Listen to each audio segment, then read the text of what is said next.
Dear student, তোমরা দেখছো বেতারারি সাফল্য একাডেমি। আজ আমরা চলে এসেছি একাদশ শ্রেণীর প্রথম সেমিস্টার ছায়া প্রকাশনীর যে অনুশীলনের প্রশ্নগুলো রয়েছে আজ আমরা সমাধান করব।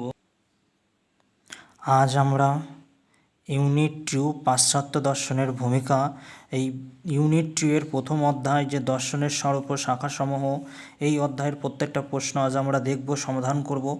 ভিডিওটি তোমরা সম্পূর্ণ শেষ পর্যন্ত দেখো।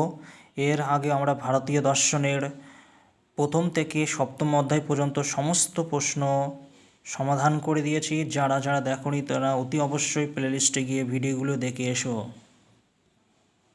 চলো এবার আমরা ইউনিট 2 এর প্রশ্নগুলো দেখে আসি। দেখো, প্রশ্নগুলো আমরা দাগিয়েই রেখেছি, সমস্ত প্রশ্ন সমাধান আমরা করেই দিয়েছি। তোমরা জাস্ট প্রশ্নগুলো প্রত্যেকেই দেখে নিও। যাদের বই আছে তারা অতি অবশ্যই বইটিকে বার করে তোমরা প্রশ্নগুলো দাগিয়ে নিও, আর যাদের বই নেই তারা প্রশ্নগুলো খাতায় লিখে নিতে পারো।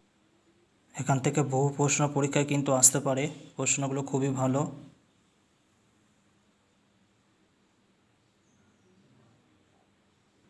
ভিডিওটি ভালো লাগলে অতি অবশ্যই বেতারারি সাফল্য একাডেমি চ্যানেলটিকে সাবস্ক্রাইব করে আমাদের পাশেই থেকো।